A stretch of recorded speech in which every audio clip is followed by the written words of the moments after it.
En realidad, los temas que se han venido desarrollando en este chat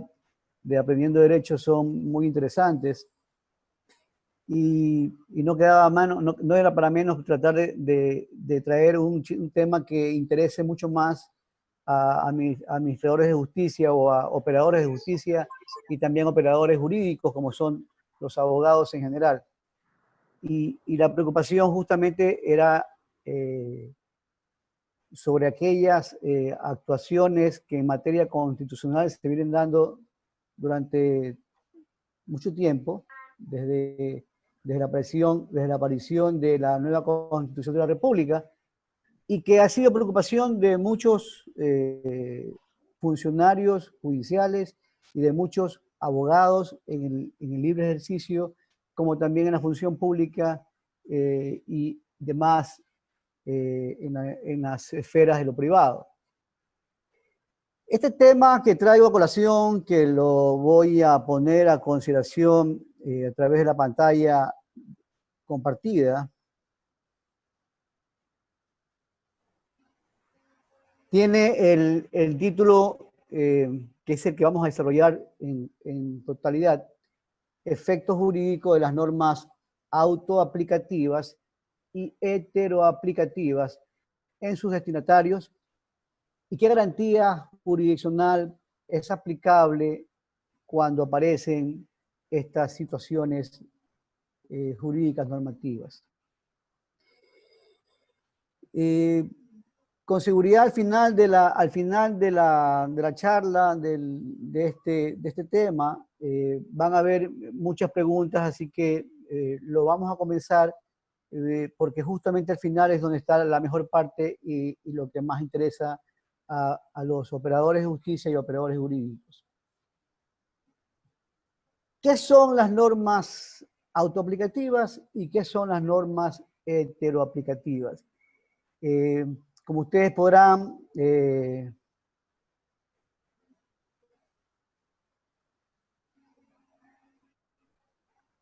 observar en la presentación, las normas autoaplicativas son aquellas normas jurídicas que entran en vigor desde el momento de su vigencia y obviamente provocando obligatorio cumplimiento. Además, afectan la esfera jurídica de los sujetos incluidos en la hipótesis de aquellas normas. Sus efectos son directos e inmediatos sin necesidad de actos posteriores. Cuando se arma esta definición, probablemente no muchos colegas estemos en conocimiento de a dónde apuntan estas normas autoaplicativas, porque también hay otras que se llaman heteroaplicativas y que también tienen otra consonancia respecto de los destinatarios en ambos casos. Y cuando hablamos de las autoaplicativas, aquellas que entran en vigor, dice la definición que la traje a colación de uno y otro doctrinario, significa que cuando la Asamblea, en este caso la Asamblea Nacional, que ya conocemos, que emite normas de diferente índole, emite una norma de carácter general, esa norma per se tiene unos efectos generales. Le llaman de carácter general porque lo que significa efectos jurídicos de esas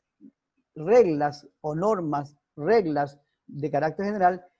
se refiere a que a unos destinatarios los va a afectar. Y esos destinatarios somos todos aquellos que vivimos en esta nación, que vivimos en bajo esta legislación en el Ecuador,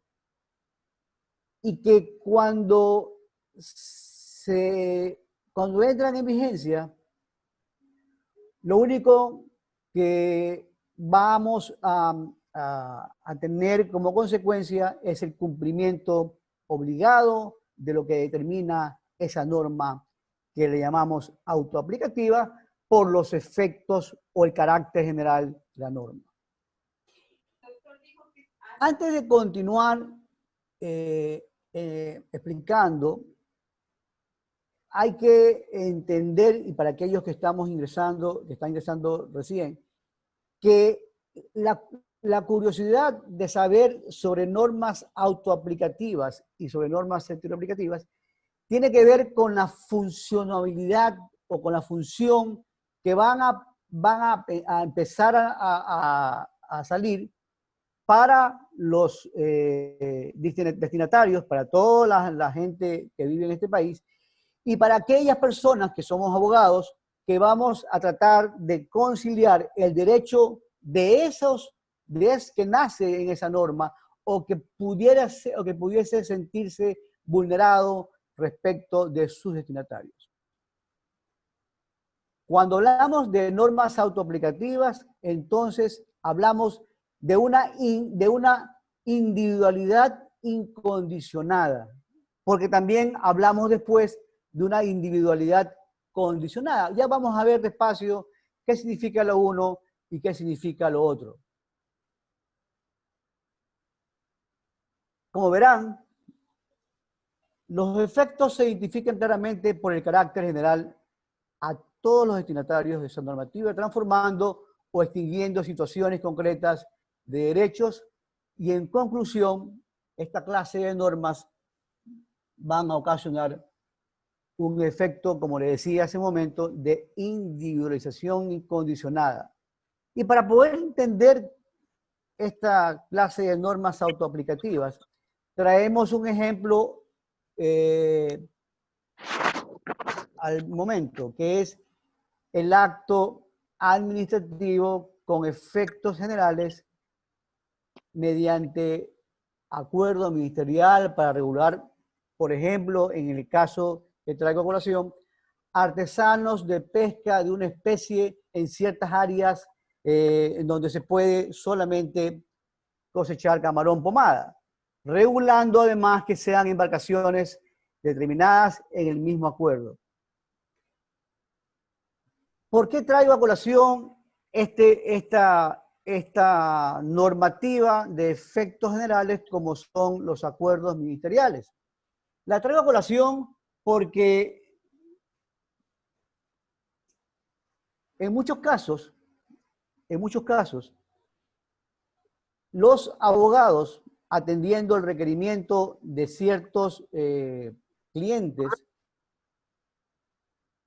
al revisar el derecho de estos clientes destinatarios de esa normativa de efectos generales, van a encontrar en la discusión de la posibilidad de la vulneración del derecho una acción que vaya a replicar o que vaya a atacar a esa normativa. Y los jueces reciben diariamente acciones de protección respecto de esa petición que el cliente le hace al abogado y que el abogado la convierte en acción frente a una función judicial.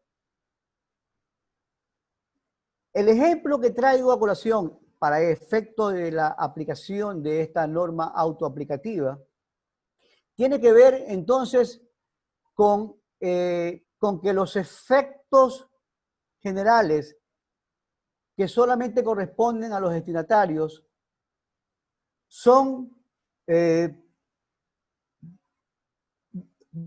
deberían ser planteados de acuerdo a la norma del artículo 436 de la Constitución de la República, cuando habla en el número 4 de actos normativos o actos administrativos de efectos generales, lo que entonces haría entender fácilmente que la acción en estas normas autoaplicativas va a estar incondicionalmente respecto del individuo planteada. Es decir, la norma es incondicional. La norma no va a determinar de ninguna forma la posibilidad de atacar a ese derecho posiblemente vulnerado por la norma ante el juez a través de una acción de protección. Consecuentemente, lo que deberíamos plantear en el interrogante es: ¿discutimos el derecho o discutimos el procedimiento constitucional? En ambos casos, tanto en las normas autoaplicativas cuanto en las normas heteroaplicativas, que las vamos a ver después, siempre tendremos que entender que no debemos o no deberíamos entrar a discutir el derecho como tal, sino el procedimiento actuado por el abogado y que es recibido en la función judicial a esos efectos.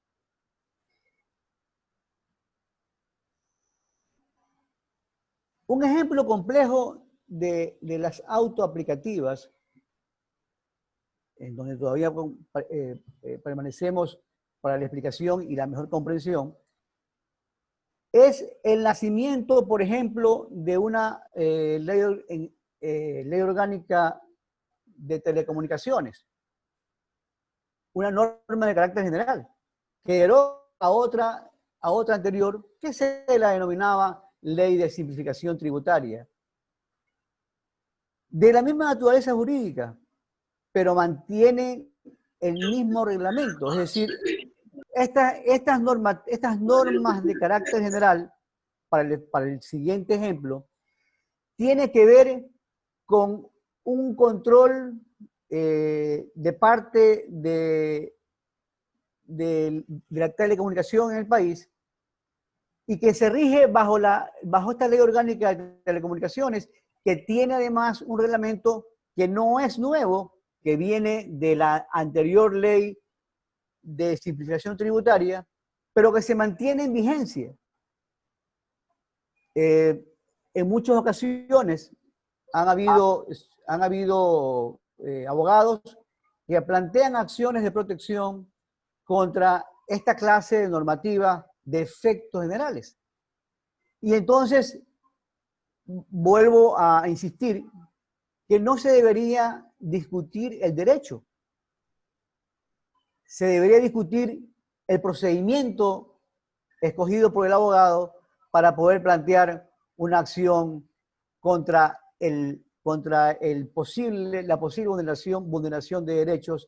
bajo esa normativa que ha cobrado vigencia.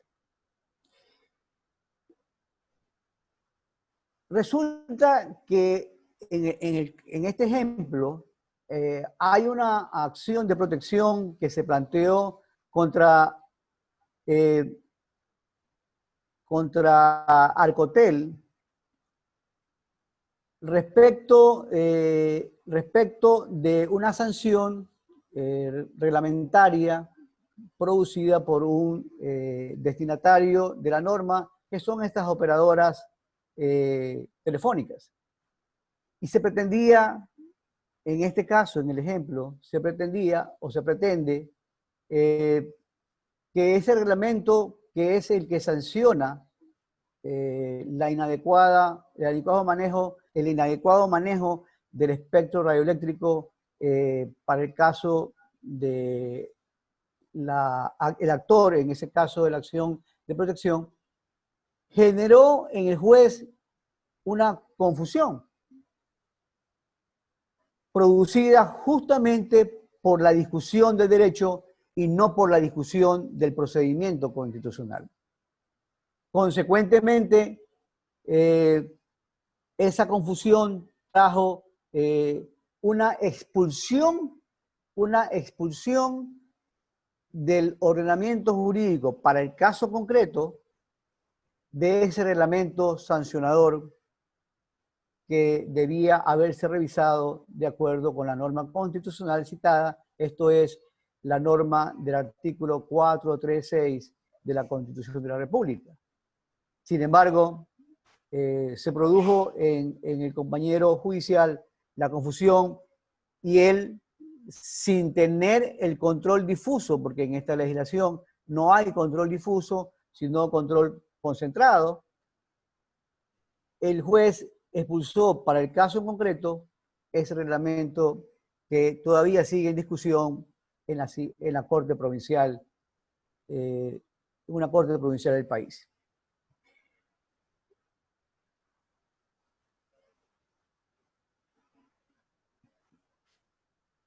Miren ustedes que en este otro ejemplo, un acto administrativo de efectos generales también fue discutido en sede judicial, esto fue en Balsas, en la provincia del Oro,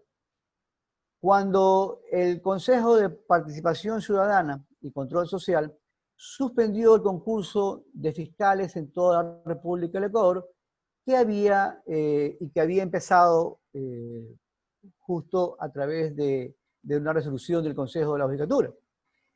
Esa resolución que emitió el Consejo de Participación Ciudadana y Control Social suspendía el concurso. Y cuando resultó la suspensión, cuando se ejecutó la suspensión, hubieron unos fiscales y unos abogados que plantearon la inconstitucionalidad por los derechos que estaban siendo vulnerados a través de esa resolución del Consejo de Participación Ciudadana. Esta sentencia, esta resolución del juez, que después fue confirmada por la Corte Provincial en el Oro, dio como lugar el desconocimiento de la acción de protección que afectaba a esta resolución del Consejo de Participación Ciudadana, justo porque no se discutía el derecho, se discutía el procedimiento. Es decir, en algunos momentos los jueces están propensos a que por la participación de algunos abogados en el libre ejercicio pudiera traerse a confusión en la discusión del derecho o de la esencia del contenido del derecho y no del procedimiento constitucional. Hablamos de normas autoaplicativas y hablamos entonces de efectos generales de esas normas autoaplicativas. Y cuando hablamos, repito, de efectos generales, no podemos entrar a discutir los derechos en una acción de protección, sino discutir en el procedimiento constitucional debido, que debería ser entonces una acción de inconstitucionalidad de la norma de efectos generales o del acto administrativo de efectos generales ante la Corte Constitucional. Sobre esto de aquí han habido, obviamente, muchos más ejemplos, muchos más casos que pudiesen traerse al conocimiento, a colación de este foro. Pero lo que se trata de explicar es que la única vía que pudiera atacar a unos efectos generales, porque son en sus destinatarios, en forma de vigor o en forma obligatoria, como dice la doctrina, una individualidad incondicionada. Yo no espero una condición, simplemente es un cumplimiento de una norma autoaplicativa, como se le llama aquí, que tiene que ver con el efecto general o el carácter general de esas clases de normas o esa clase de actos administrativos, como lo determinan las resoluciones que se han traído a colación y esta última en particular. Entendiendo entonces las normas autoaplicativas, deberíamos saber a cuáles me debo referir cuando quiero atacar un acto que vulnera un derecho a través de la acción de protección. Es decir, insisto, no atacamos al derecho o no analizamos el derecho a través de esta clase de normas autoaplicativas. Lo que tendríamos que revisar entonces es el procedimiento y miren ustedes cómo a través de estas siguientes normas llamadas heteroaplicativas se evidencia una posible diferencia entre la una y la otra. Llamábamos a las primeras, a las autoaplicativas, llamábamos individualidad incondicionada. En este caso, vamos a hablar de la individualidad condicionada. Las normas heteroaplicativas, en cambio, son aquellas que además de entrar en vigencia dentro de la legislación, requieren de un acto concreto de aplicación para afectar la esfera jurídica de una persona. Esto no es ni más ni menos que afectar el derecho de esa persona. O si prefieren, aquellas normas que por sí mismas no generan una afectación al individuo, como pasa o como estábamos explicando en las autoaplicativas. Digo, aquellas normas que por sí mismas no generan una afectación al individuo. Y a diferencia de las autoaplicativas, el concepto de la individualización condicionada provoca un efecto y una situación jurídica en cada persona, transformando o modificando directamente su derecho. Ahí ustedes tienen una diferencia que va marcando lo que se cuestiona en este caso. Entonces, si ya conocemos que las normas autoaplicativas causan efectos solamente por el hecho de su vigor, de su vigencia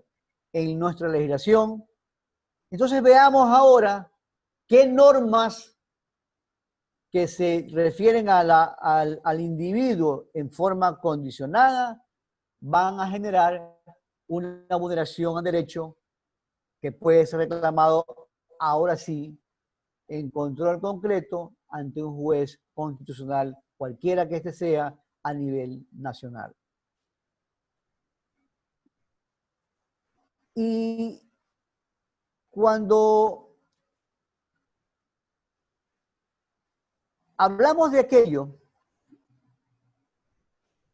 esa afectación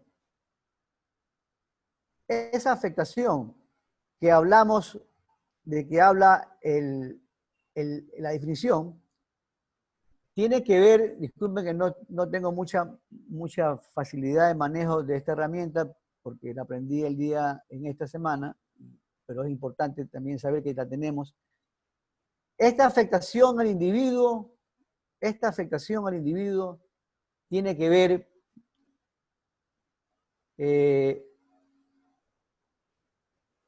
con un acto posterior.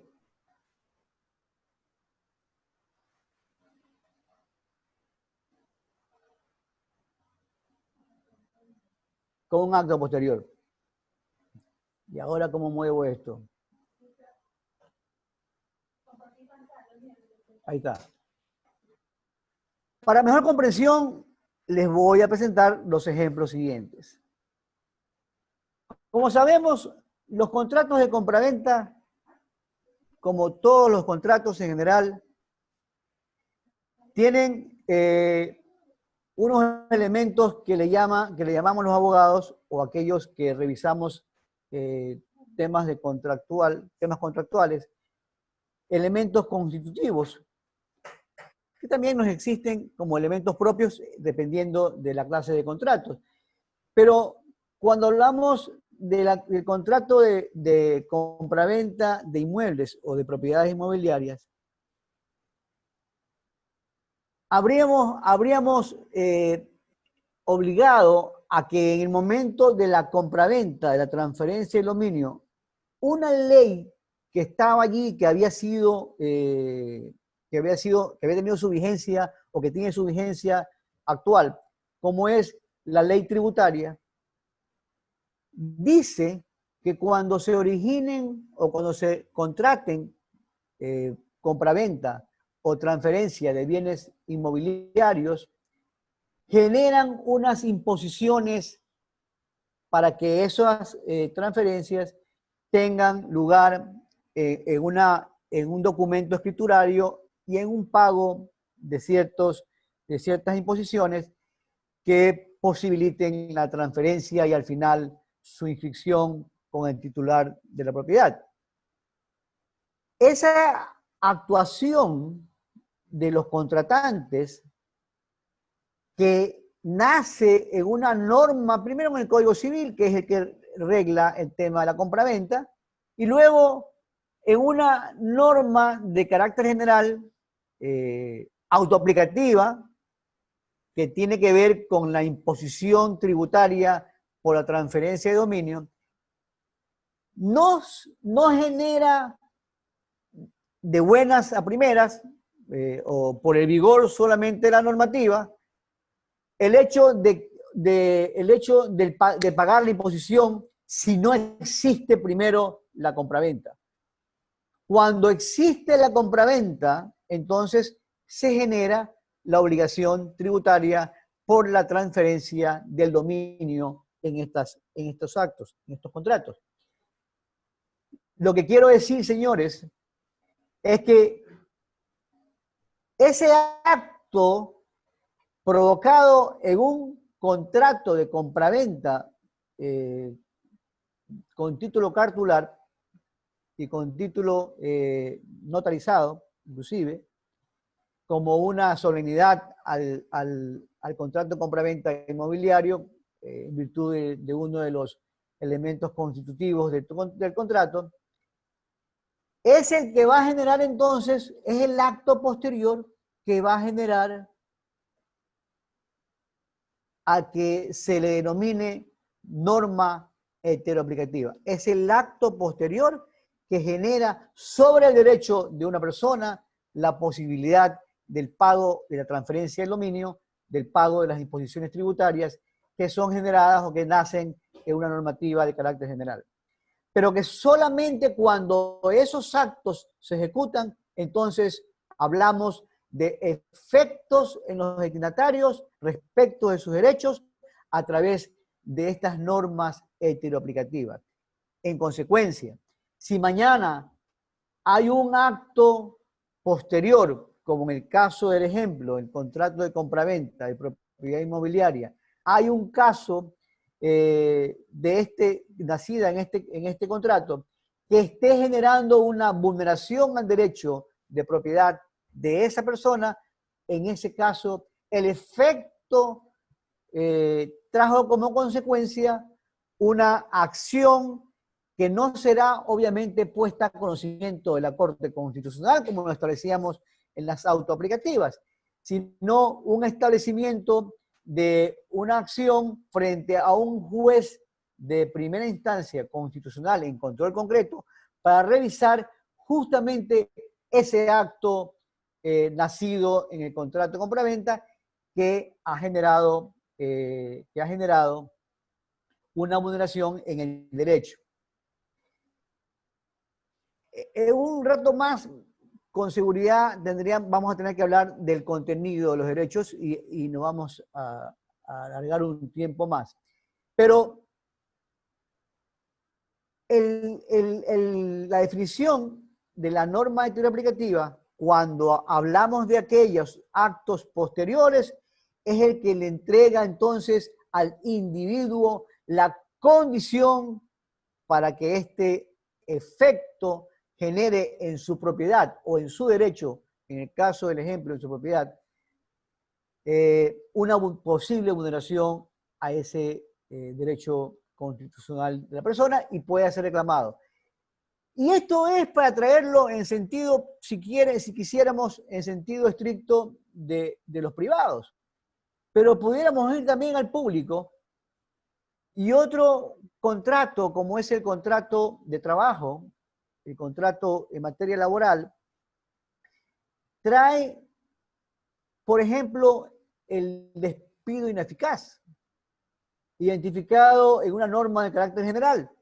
como es el Código de Trabajo.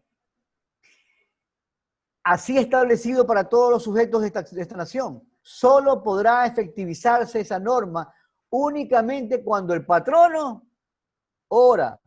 privado, ora público, hayan ejecutado una obligación de no hacer que provocó la vulneración al derecho particular de una persona. Fíjense ustedes entonces que no solamente nos pudiéramos plantear una posibilidad de la heteroaplicabilidad de la norma en efectos particulares de los ciudadanos o de una persona en una compraventa, sino también para efectos de la responsabilidad en el sector público, inclusive, cuando el despido es ineficaz bajo la normativa de carácter general, pero que necesitó un acto posterior que le hizo nacer esta acción de protección para la reparación integral de lo que corresponde al derecho del trabajador. Yo sé que van a empezar, ya hay por ahí algunas preguntas que están haciendo, pero quisiera completar la idea. Ahí está la normativa del Código de Trabajo, de carácter general, pero solamente el acto posterior de despido ineficaz fue el que ocasionó la posibilidad de la acción de protección en el caso de las heteroaplicativas. Podríamos traer más ejemplos en relación a la aparición de algunos actos propios originados como parte del cumplimiento de un sistema operativo previo a la ejecución de un acto previsto en la ley. Se debe observar claramente que lo que puede afectar a las personas en sus derechos es la aparición del acto posterior, como lo vengo sosteniendo, insistiendo en forma reiterada sobre esta expresión para normas heteroaplicativas, y me refiero a la individualización condicionada. Recuerden ustedes que en la autoaplicativa hablamos de esa individualización incondicionada. En este momento hablamos de esa individualización condicionada. ¿Condicionada a qué? Condicionada al acto posterior.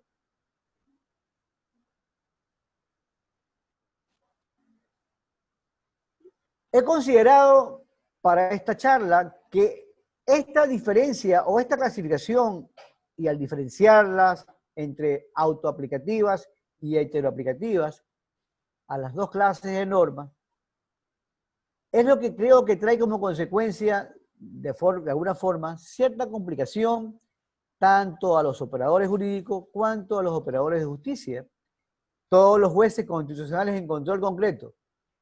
Las garantías jurisdiccionales tienen sentido únicamente cuando la acción planteada ataca bajo estricta normativa de procedimiento constitucional, en forma expedita, una norma de carácter general que obliga a un conjunto de individuos incondicionalmente y que obliga a un individuo en forma condicionada, y para esto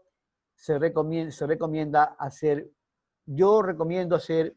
un test que lo pongo a consideración. Si quisiéramos saber si son autoaplicativas, haríamos el siguiente ejercicio. El acto que se reclama está contemplado en un acto normativo con efectos generales, y miren ustedes cómo insisto en los efectos generales. Quiero darme a explicar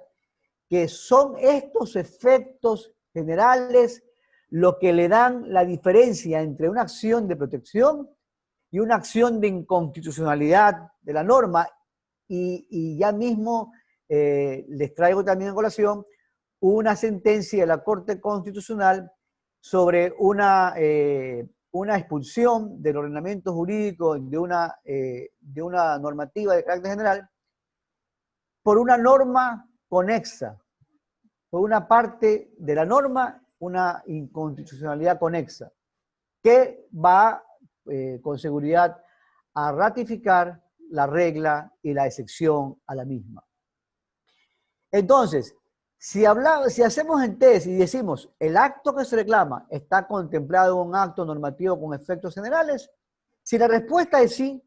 entonces el siguiente cuestionamiento es saber si ese acto que se reclama fue el resultado de un mandamiento de la norma que obliga a todos los individuos o a personas sobre el supuesto de la actividad mencionada en ese acto administrativo. Traíamos a colación, les recuerdo, este acuerdo ministerial de los pescadores. No era para un pescador en particular, era para todos los pescadores sobre esa clase de pesca. Y con cierta, además, y con cierta maquinaria o con cierta embarcación que pudiera permitir la misma. Es decir, los efectos generales, son los que van a determinar entonces si esa acción de protección es posible en el momento de la reclamación del individuo, ¿verdad? Que no está condicionando, sino que está incondicionado por el vigor y la vigencia de ese acuerdo ministerial. Al igual que lo explicábamos también con el caso de la norma, que controla o que reglamenta el uso del espectro radioeléctrico. Es decir, cuando hablamos entonces de respuesta que va a significar entonces el siguiente cuestionamiento es saber si el acto que se reclama fue el resultado del mandamiento de la norma que obliga a todos los individuos. En el caso o en los casos que pudiéramos traer a colación, como esos que les mencioné en los ejemplos, esa normativa es autoaplicativa y consecuentemente en el test lo que tendríamos que revisar es el procedimiento, y el procedimiento no va a ser entonces por la acción de protección, sino que va a ser por una acción de inconstitucionalidad a conocimiento de la Corte Constitucional en el control abstracto, tal como lo determina nuestra legislación, que se entiende que existe solamente el control concentrado de la normativa o el control de constitucionalidad.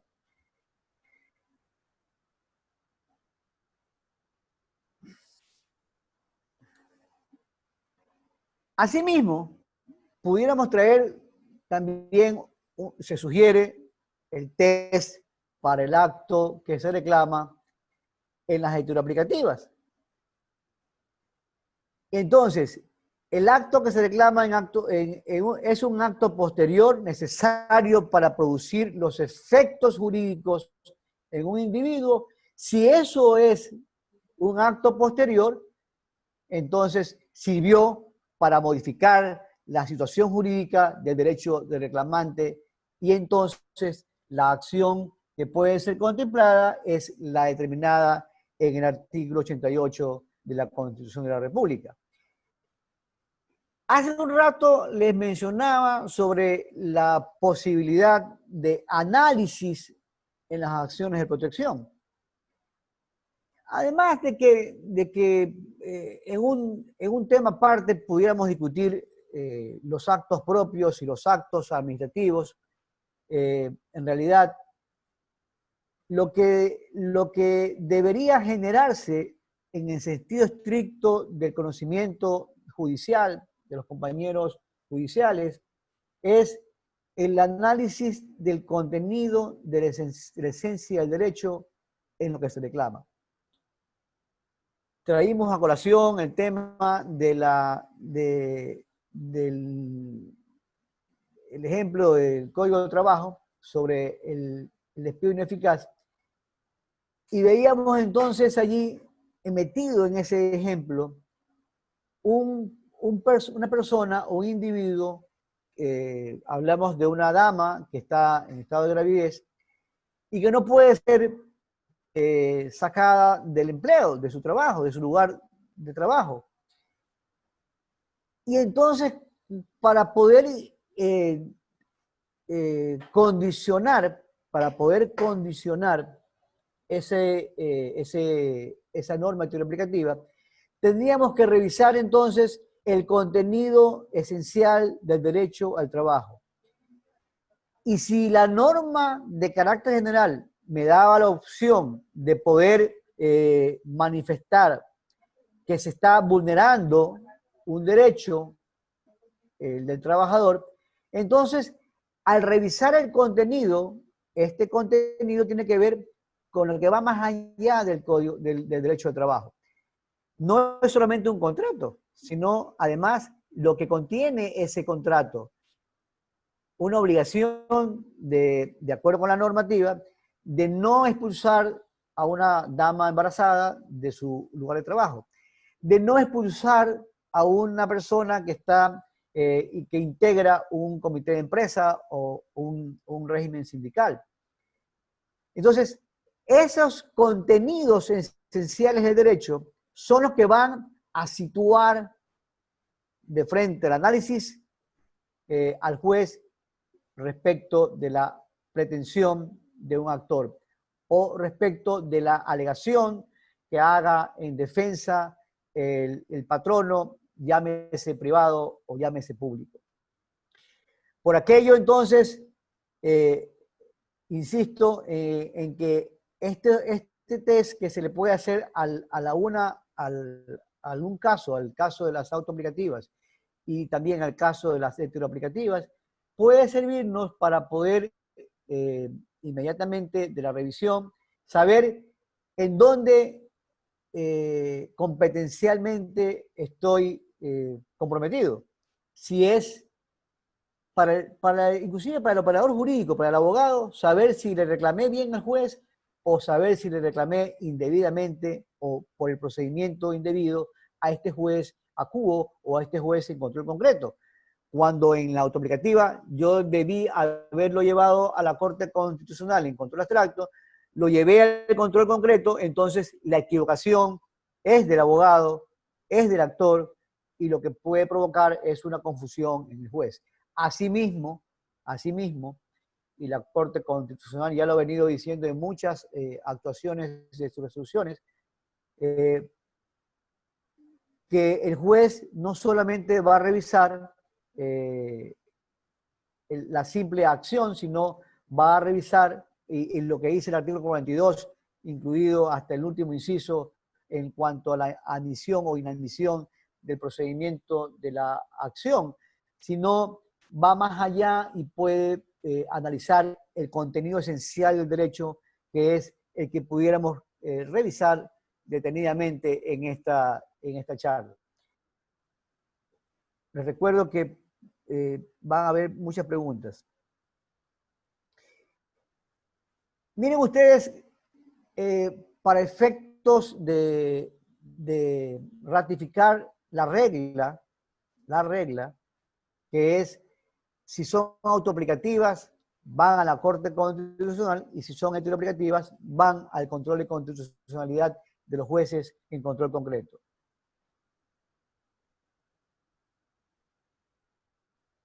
La Procuraduría General del Estado en el 2009, en virtud de una absolución de consultas que se hiciera por parte de estas personas que tenían complicaciones para manejar vehículos, que se les llamó de cierta deficiencia en sus extremidades inferiores, etc. Y que necesitaban importar vehículos, y entonces a través del departamento correspondiente de aduanas se hizo la consulta del procurador, y el Procurador General del Estado estableció que hubo mucho análisis en cuanto a la legalidad planteada desde la Procuración General del Estado, a través del procurador en esa época, tanto o cuanto la intervención que hizo la Corte Constitucional respecto de esa consulta. Y al final, la Corte Constitucional dijo lo siguiente: los accionantes sostienen que el dictamen emitido por el señor Procurador General del Estado, a través del cual prohibió la importación de automóviles no ortopédicos y usados libres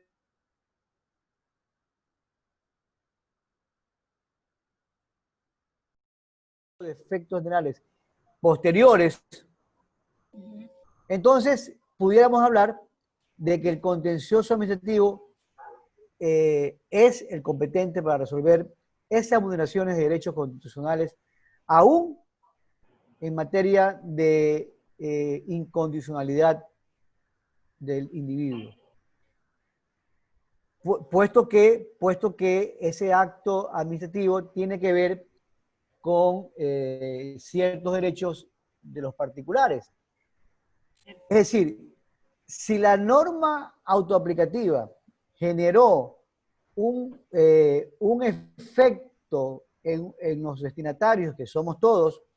y esos efectos tienen que ver con el acto administrativo producido por la máxima autoridad, como en el ejemplo que pusimos de la CPCCC. Del Consejo de Participación. Sí. Así es. Entonces, eso obviamente, si quisiéramos plantear una inconstitucionalidad de lo que devino de aquella resolución, debería ser entonces ante la Corte Constitucional. Lo que se va a revisar solamente en el contencioso es respecto... No se preocupe, señor Delgado. Respecto del acto administrativo, no de efectos generales, sino de efectos particulares, que pudiera haber pasado. Es decir, yo puedo plantear en un lado la inconstitucionalidad de la norma y en otro lado el ataque al acto administrativo producido justamente por el efecto que devino de aquella norma. Es decir, un acto particular vulnerado y un acto de inconstitucionalidad puesto en conocimiento de la Corte Constitucional para la expulsión del ordenamiento jurídico de la norma que estamos atacando. Pero el acto administrativo tiene per se unas particularidades, y es que tiene una presunción de legalidad y una presunción de legitimidad. Eso es muy aparte de lo que mañana pueda ser revisado, analizado y, de ser el caso, expulsado por el ordenamiento jurídico, por la Corte Constitucional del ordenamiento jurídico en nuestro país. Es decir, el acto administrativo no es que se divorcie, ya nació. Y si nació, hay que tenerlo competencialmente en un órgano expedito como es el contencioso administrativo. Lo demás tendría que revisarse en la Corte Constitucional, aún en el auto-aplicativo. En el editor aplicativo habría que revisar el contenido esencial del derecho y algo que yo le llamo los actos propios, que son los medios previos y eficaces para el nacimiento del acto administrativo. Ahí, mi doctora.